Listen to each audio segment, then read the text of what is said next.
عقدة من لساني يفقهوا قولي سبحانك لا علم لنا إلا ما علمتنا إنك أنت العليم الحكيم ولا حول ولا قوة إلا بالله العلي العظيم أما بعد أحييكم بتحية الإسلام السلام عليكم ورحمة الله وبركاته. عليكم السلام ورحمة الله. The voice is okay, Yes, clear, yeah. Very nice, yeah. So inshallah, by the blessing of Allah subhanahu wa ta'ala, we are here. Inshallah, we continue again with ethics and fiqh of contemporary issues. Let me share the screen.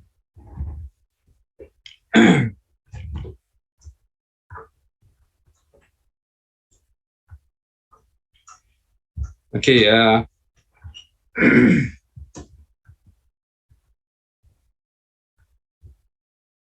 Okay. Let's see. Okay. Today, week 3. We comes to week 3. Al-Ahkam Al-Khamsah. Al-Ahkam Al-Khamsah. 5 legal rulings. 5 legal rulings. So, what are those 5? Okay. This one, as mentioned by Brother Shahran just now, wajib. Sometimes they call fardu. Sometimes wajib. Sometimes they call fardu. And then we have mandub. We have mandub. But here in Malaysian, Malaysian normally we call sunat. We call sunat. You know, when I speak with the Arab, they say, what is sunnah? Because for them, they know mandub. Because sunnah, actually, maybe it is from sunnah. Sunnah, there are, it can be wajib. There are sunnah which is wajib. There are sunnah which is mandub. Salat also, part of, how to perform prayer, mostly demonstrated by the Prophet. That somehow, sunnah.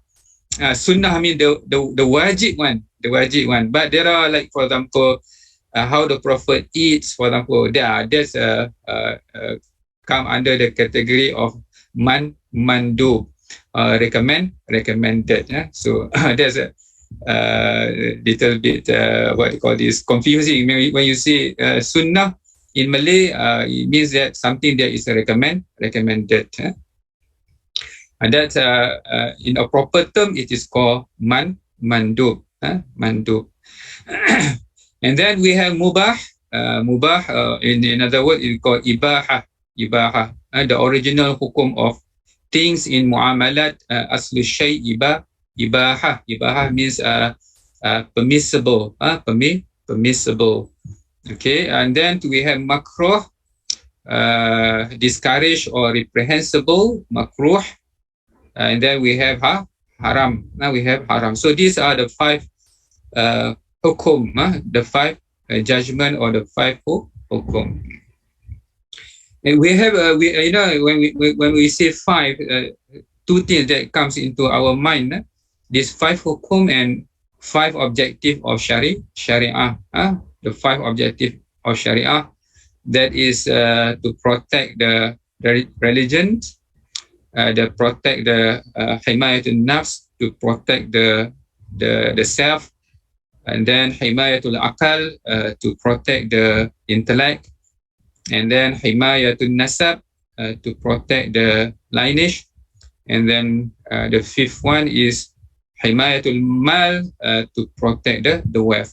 So what is the relation between this al-ahkamul khamsah and this maqasid al-shari'ah, the 5 objective of Sharia? Islam comes to protect this maqasid, this objective. So in order to protect that objective, so there are actions that can be categorized as must. You must do this in order to protect this one.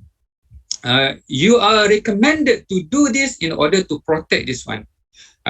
Please don't do this in order to protect this one. So that's how it is related. This 5 ahkam and with 5 maqasid al-Sharia. For example, wajib. Wajib in relations to protect the life. That meaning that you must avoid something that will endanger your life. So you must do something that to save your life, and haram to endanger your life. So that's in terms of wealth. You must you must avoid stealing, taking someone property without proper ways or proper channels. So these are the 5 hukum. The purpose is to protect, how Sharia protect the 5 maqasid of Sharia, the 5 objectives of Sharia. Okay, so we come. Let's see what are those 5 hukum of Sharia. Okay. Now, hukum, what does it mean by hukum? Translated into judgment, judgment or judicial decision. Judicial decision. What it is, it enjoins the mukallaf. There are certain conditions for someone to become mukallaf. The most important is aqil and baligh. Aqil and baligh. Then comes the responsibility. Meaning that if you are aqil and baligh, so that's 5 hukum might be not applicable, because this hukum is subject to mukallaf, aqil especially, and baligh, aqil and baligh, aqil. The morally responsible individuals, to either do or refrain from an act. Do means you must do, so it becomes wajib. You must refrain, so it becomes haram from an act, from a certain action, or give him an options to do it or not. That may come under mubah, or if it is recommended, so it comes under mandub. But if it is discouraged, it is being discouraged or reprehensible, we call it makruh. So these are the definition of this whole hukum, the hukum. Okay. So first is fardu or wajib, been translated into English as what they call this obligatory. Obligatory. So there are 2 types of wajib, which is fardu ain and fardu kifayah. Fardu ain and fardu kifayah. Okay, but fardu ain and fardu kifayah, or wajib aini or wajib kifai. Fardu ain, fardu kifayah. We use wajib aini and wajib kifai. So what does it mean by fardu ain? It is a personal duty, compulsory for every individual, compulsory, obligatory for every individuals. And fardu kifayah, it is a collective duty. Collective duty means if one part of the society perform it, then the rest of the, what they call this, the society is being excused. Is being excused. So that is fardu kifayah. In bahasa we call orang lain buat, kita tidak payah. Kita tidak payah. But I want to tell you, don't take for granted this fardu kifayah, because this fardu kifayah by originally it is fardu ain. It is fardu ain unless some have fulfilled it, some take that responsibility, then the hukum change from fardu ain to fardu kifayah. Example, normally what we normally take as example is salat janazah. Salat janazah, what is the hukum of salat janazah? Fardu kifayah. Let's say for example, if someone die, so actually it is compulsory for all to perform the prayer on him. Meaning that at the first stage, at the beginning of the stage, everyone is compulsory. Meaning that if no one, then everybody will be responsible. At the early stage. But once a group take the action, perform the prayer, then the rest are excused, and then it becomes fardu Fardu kifayah. That's we must understand. So don't, from the very beginning, I don't want to go to prayer because it is fardu kifayah. No, at the end, nobody are praying on that janazah. Then the whole kampung, the whole village will be responsible. So we must be careful. And one more thing with regard to this fardu ain, this is misunderstanding. Have you? Sometimes we ask people, "Have you finished your fardu ain?" Yeah, I have finished. I studied everything in my primary school, secondary school. I completed my fardu ain. No, fardu ain that's not right. Fardu ain, the knowledge about fardu ain is growing according to your growth, according to your growth. Let's say, for example, when you don't get married, and when you don't get married, let's say, for example, maybe you don't need to learn about some responsibilities of a father, father. Then once you become a father, then you must know certain what they call this responsibility in relations to be a father. Then that knowledge at that situation become fardu ain. Or certain situation, a certain issue raised, and then you belongs to, let's say, for example, Islamic background, compared to others, they are maybe secular background. Then there is certain issues occurred, for example, that require certain solution. Then you cannot depend on others because they don't come from religious background. You came from a religious background, so it is fardu ain on you, for example, to solve, to give the solution. So it is dynamic. The higher the position, when you become the leaders, for example, your position is higher, you are CEO of certain companies, for example, then your fardu ain will grow accordingly. Some people, they take this for granted. It is wajib, and it is wajib upon you. So don't misunderstood that fardu ain knowledge is fixed. For example, you have covered it, you have finished it. No, it is dynamic. It continues to grow according to your growth, according to your growth. So let's say a leaders, for example, fardu ain is different from a followers. For example, a blind person fardu ain is different from those with eyes. For example, those with blind, he doesn't need to study about looking the aura of the woman. Don't ask him about hukum of looking at the aura of a woman because he is blind. So that knowledge is not fardu ain upon him because this is not applicable to him. So it's subject to situation, it's subject to context. Okay, that is fardu or wajib. Okay. Then we have mandub or sunnah.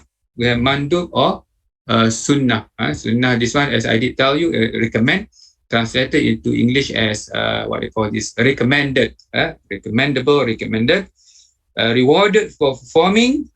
So what is the implication? Rewarded for performing, you will get sawab, you will get reward when you perform, while no sin for neglecting, then you will not be punished. You are not sinful for neglecting. Brothers and sisters, be careful. Be careful with this definition. Yes, this is the right definition of mandub. So, but what is the implication there? When we say salat tarawih, and this coming Ramadan, salat tarawih. What is the hukum of salat tarawih? Tarawih, this sunnah muakkadah, sunat. So then we say to some people, go and pray in masjid, this salat tarawih. Ustaz, sunat only, Ustaz. Mandub only, Ustaz. No sin. You see what happened? Actually, if you hold to this definition, what we are going to face, we lost a lot.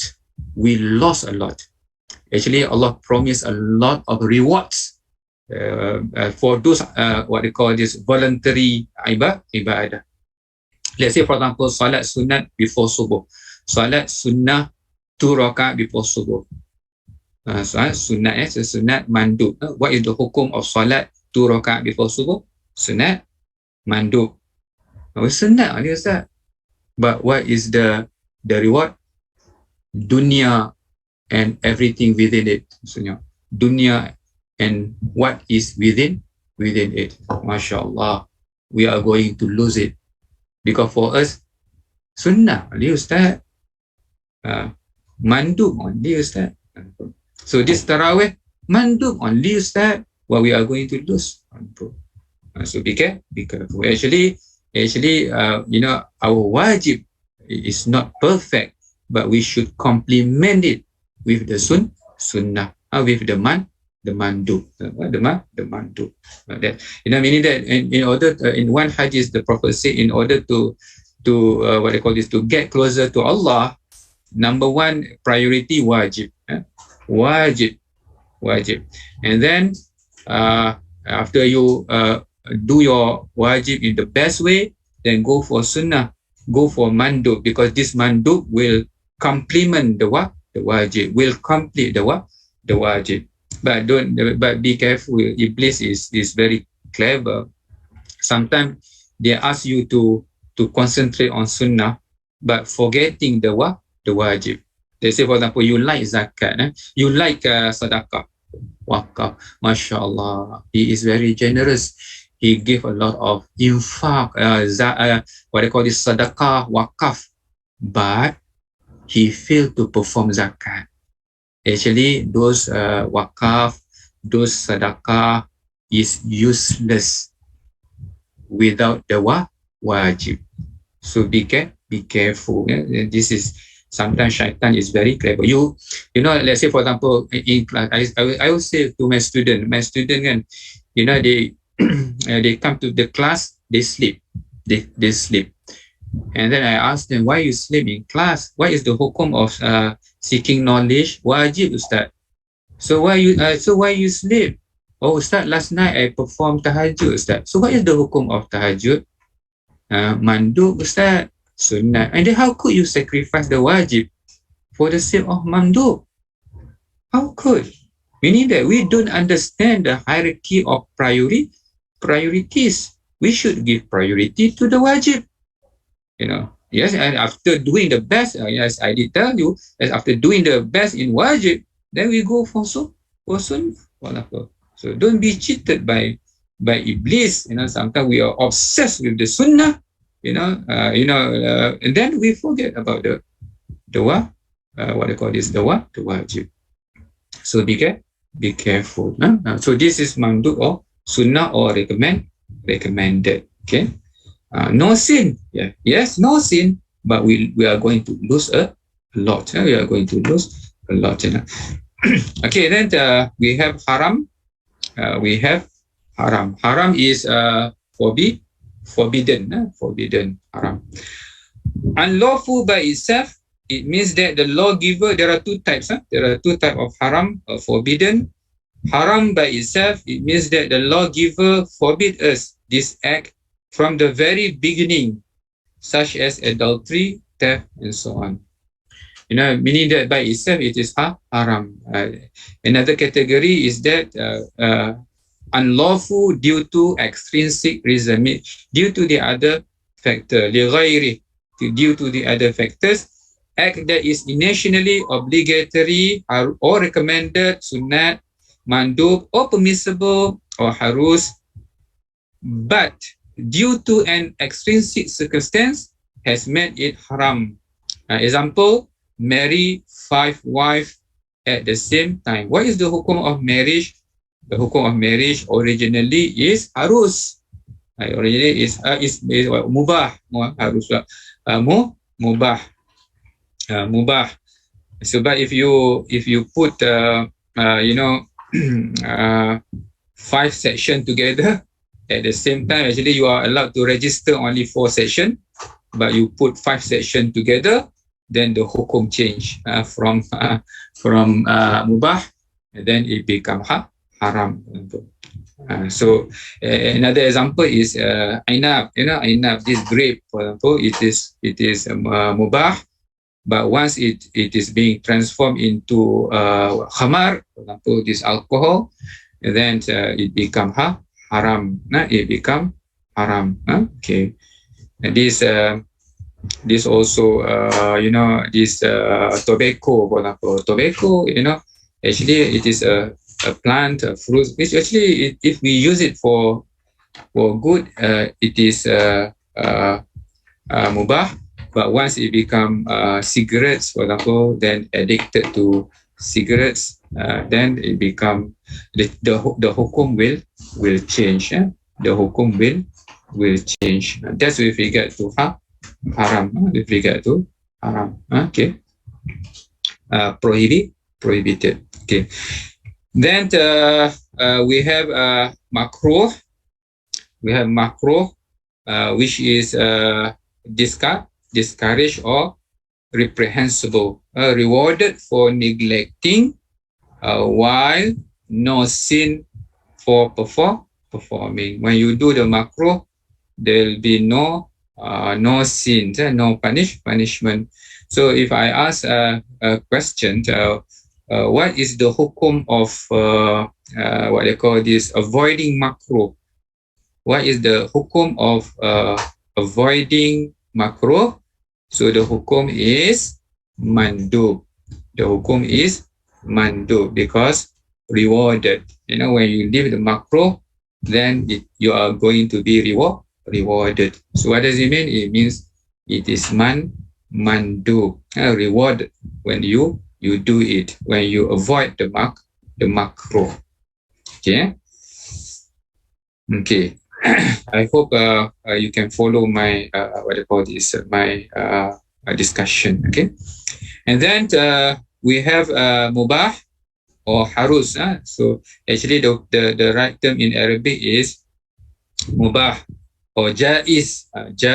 Jaiz, permissible, neither commanded nor prohibited.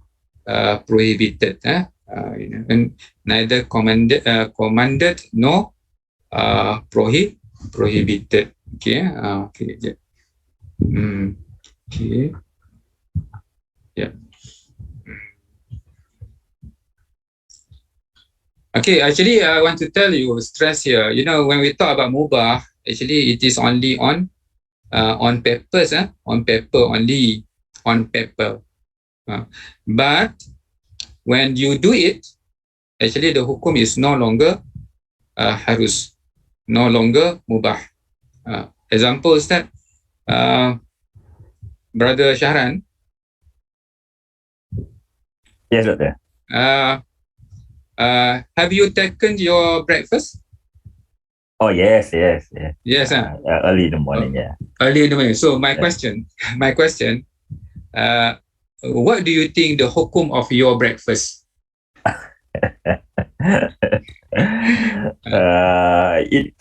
It can become wajib if you don't have energy to go to class. Oh, Masya Allah. Wajib mean must. It depends. It depends. No, don't talk about depend because you experience it, Brother Sharan. Don't assume. So what do you think exactly? Because we have 5 hukum. What do you think of your breakfast? Because you know it. I think it's mandub, maybe it's preferable. Oh, mandub sunnah. Yes, nah, yeah. This mandub mean recommended.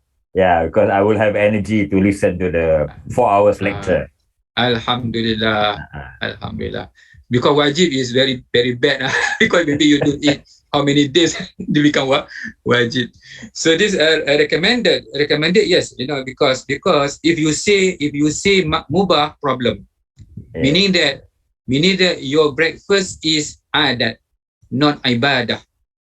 Adat and not ibadah. So what is adah? Adah means custom. The cats eats, Achong eats, Ramasami eats. They took breakfast. But what is the difference between us? if you don't make it recommended, meaning that the same, all living things they eat.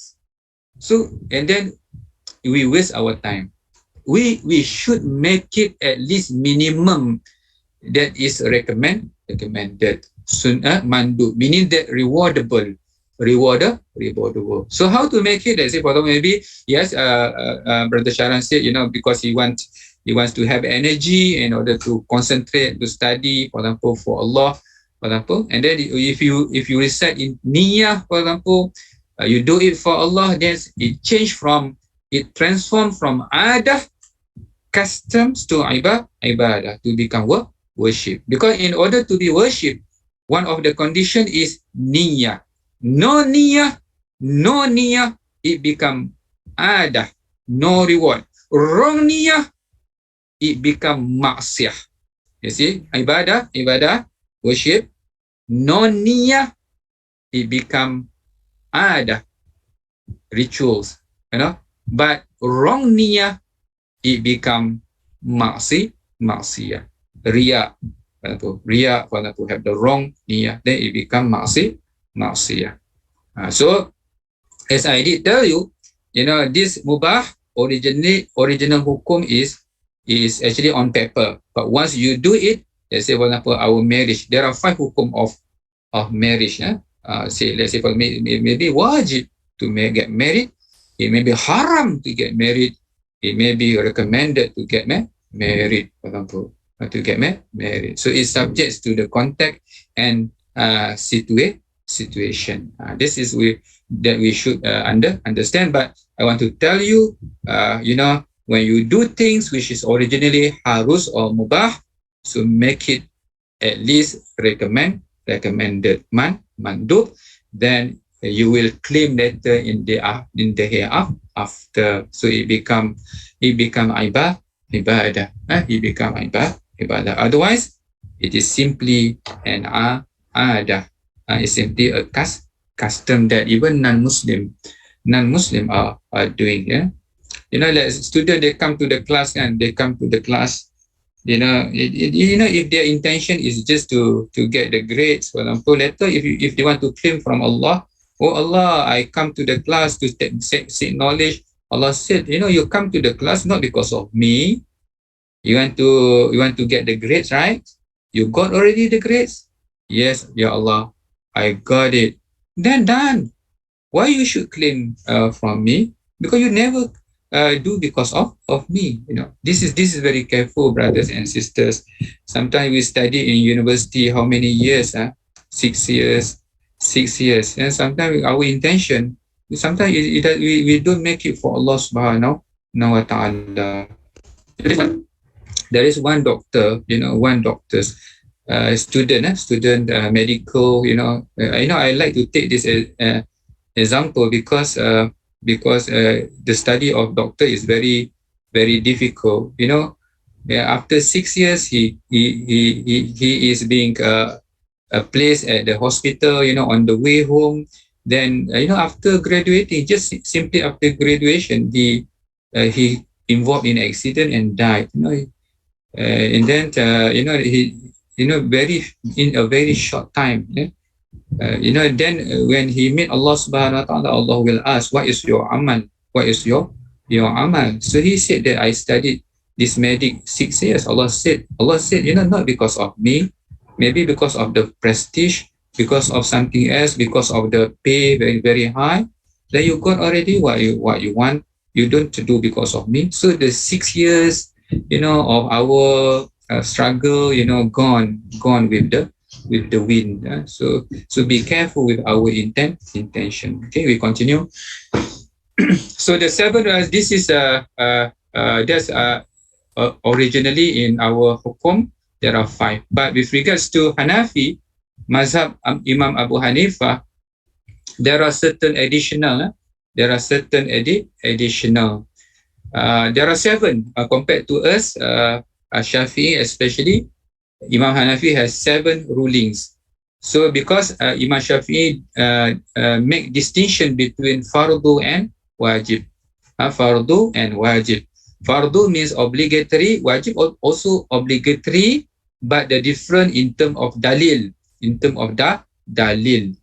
So let's say, for example, 5 prayers, 5 daily prayers, Zuhur, Asar. This one everybody agree, ijma. It is fardu or wajib. It is fardu. When it is ijma, it becomes fardu in mazhab Imam Abu Hanifah. When the dalil is being consensus, ijma, so it becomes fardu. When the dalil is open for khilaf, you must do it, but the dalil is not definitive and not authentic, open for khilaf, then it become wajib. So that in Hanafi, they have 7. For us, we have 5 because Hanafi divided, make distinction between fardu and wajib. So fardu, like for example, 5 daily prayers, and wajib, obligatory, like sadaqatul fitri, and Eid and Witr prayer. For us, Eid and Witr prayer is sunnat muakkadah. But for Imam Abu Hanifah, Hanafiyah, so they become wajib. They become wajib. So we are different in terms of that. Fardu is the duty from definitive and authentic evidence. Dalil is ijma. Denial is kafir. If you deny, become kafir, and is neglected is impious. Yeah. But wajib, obligatory, is the duty, slightly weaker dalil, fardu, than fardu in the demand of commission. The evidence are probable. So I highlight with red, probable, not definitive, not authentic, means it open for interpretation, khilaf, with respect to its authenticity. So if somebody deny, then it is not kafir, but still neglected is declared to be impious. Impious. Okay. Yeah.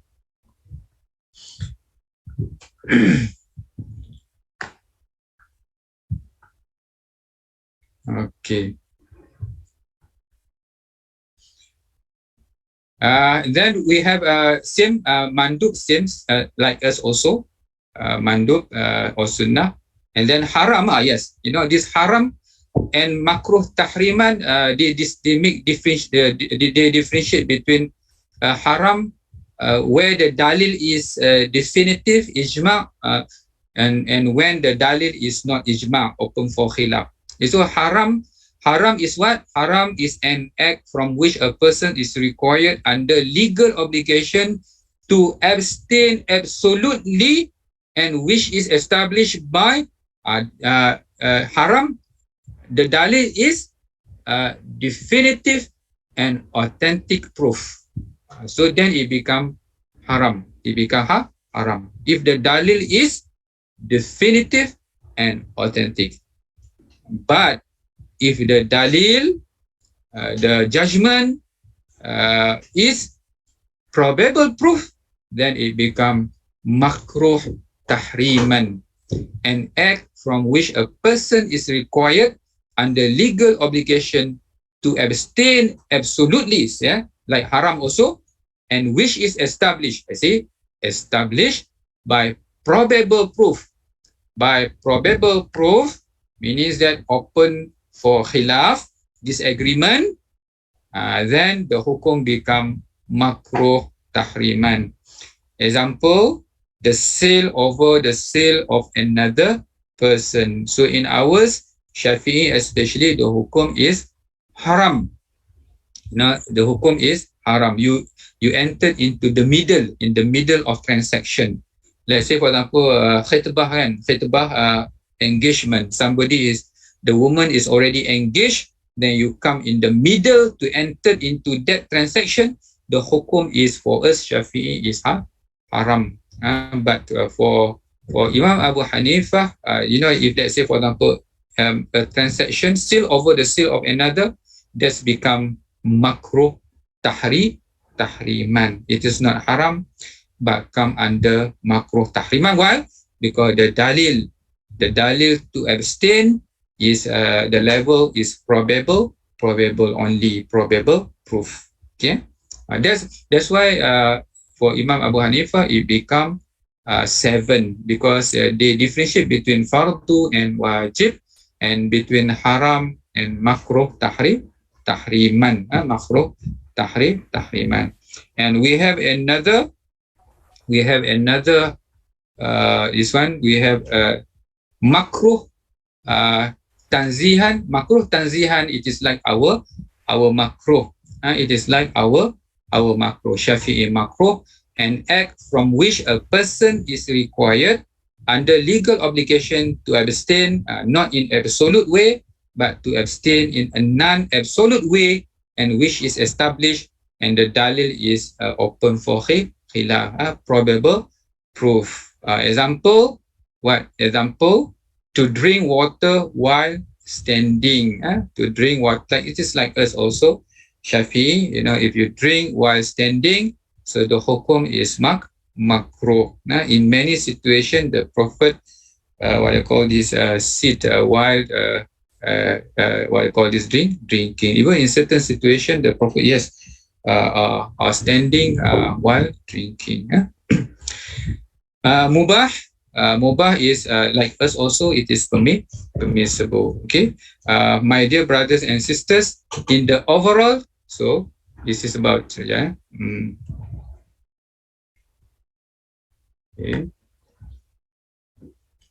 In the overall value structure of human conduct, the primary valuation is religio-moral. Thus, hukum may be classified into haram, which is morally forbidden, makruh, morally reprehensible, discouraged, in the sense that it does not entail liability to punishment in this world or the next, but rather it amounts to a form of moral shortcoming, preventing a person from achieving rewardable moral excellence. So please avoid the makruh. Although it is not sinful, but actually in order to be a good, complete, quote unquote, excellent, then we need to avoid the makruh, the discouraged. Harus morally neutral, sunnah or mandub morally desirable, if you want to relate with morally desirable, and wajib is what they call this, morally imperative. We must do it. This makruh, I talk with someone who is very, very good. He said to me sometimes, and he is younger than me, and he said, what, he called me brother, you know what is makruh? What is makruh? I say, yes, when you do, there is no sin, but when you leave the makruh, it is rewardable. Yes, that is correct, but why not we look at in this way? In what way? Example like this. Example, makruh from the word kurhun, karaha. Karaha means dislike. Allah dislike you to do it. Allah dislike you to do it. Allah dislike things that Allah dislike. You go into one house, one guest, you go into one house, and then the owner of the house say what? The owner of the house say, welcome to my home, my house. But I want to tell you, when you are in my home, please, I don't like you to do this. I don't like you to do that. Please avoid this. I don't like it. I dislike it. But what happened? We like to do what they call this, remind us not to do. We do this, we do this. What is the emotion of the owner of the house, the sahibul bayt? What is his feeling? If the guest come to his house and disrespect his so logically, if I'm the owner of the house, I will not invite you to come again. Maybe this is the first and the last time you come into my house. Maybe next, if you come, we just stay outside my house, because you do whatever I don't, I dislike you to do. So he said, Allah he discouraged us to do this, he discouraged us to do that, and we are living in his dunya, his place, for example. And then what happened, if we keep going against, for example, doing what he dislikes, where is our adab? Where is our adab with Allah subhanahu wa ta'ala? Like sunnah just now, if you don't do, then we lose a lot. The same thing with makruh, for example, we avoid it, because what? Because Allah will like us, Allah will love us, Allah, like those who dislike what he disliked. Brothers and sisters in Islam, when we talk about this, the difference between Imam Abu Hanifa and Shafi'i and even Maliki, this comes the issue of mazahib. Why mazahib comes to existence? Because of ijtihad. Because of ijtihad. Why don't people just ijma'? Why just people just to have consensus? No, yes, consensus normally if the judgment or the dalil is clear. When the dalil is clear, then of course it leads to ijma'. Actually, usul, the foundation, is normally ijma', consensus. But when it comes to furu', the branches, then because of certain situations, certain dalil which is not clear, then it leads to certain different interpretation.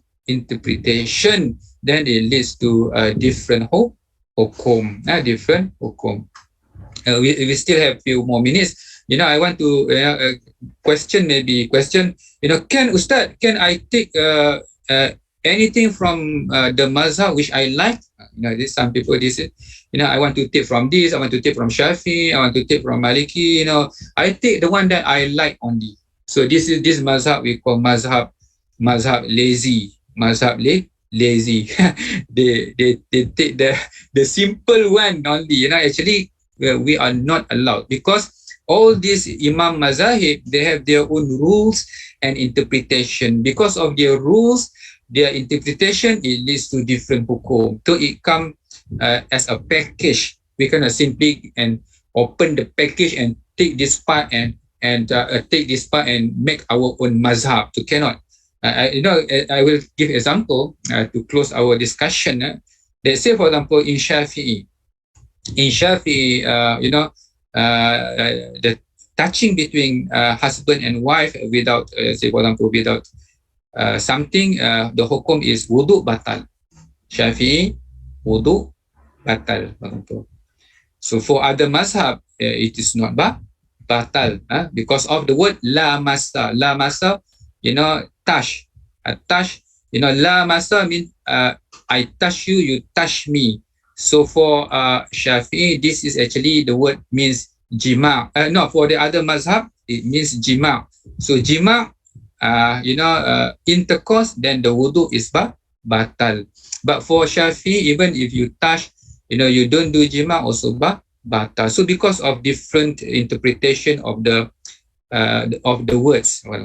So let's say, for example, Ustaz, can I, I want to pray, then I want to take wudu Shafi'i,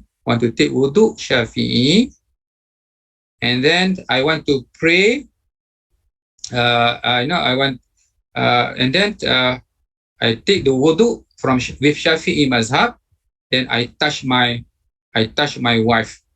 So is it batal or not? I take, for me, it's not batal, Ustaz. For me, because for batal, I want to take Maliki, for example. For batal, I want to take Maliki, but for wudu, I want to take Shafi. Can, Ustaz? Okay. Let us the Imam Mazahib.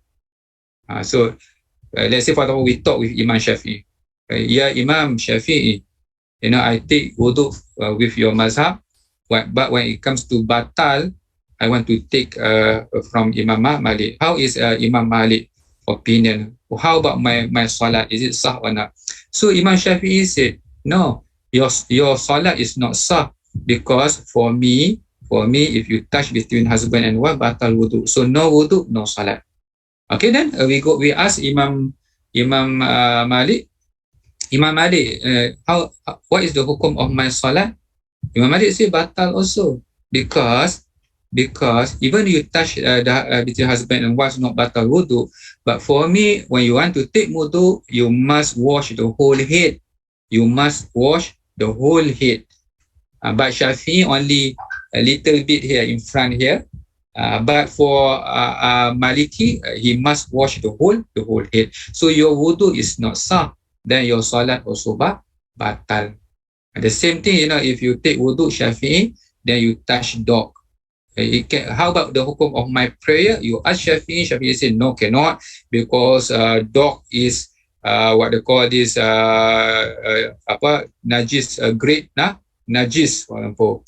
But for Malik, for example, no, it's okay, but your salat still not sah, because for Imam Malik, when you take the wudu, you must wash the whole of your head, and the whole of your head. While Shafi'i is enough to have to wash only part of your head. So according to both mazhab, your salat is not sah. So what happened to your mazhab now? So you don't belong to Shafi'i, you don't belong to Maliki, you belong to your own mazhab. In Malay we call mazhab malas or mazhab lazy. Okay, I think sorry for taking a little bit more time. So that's all. Give back to you, the Shahran. Sorry for taking 2 minutes extra. Yeah. Thank you.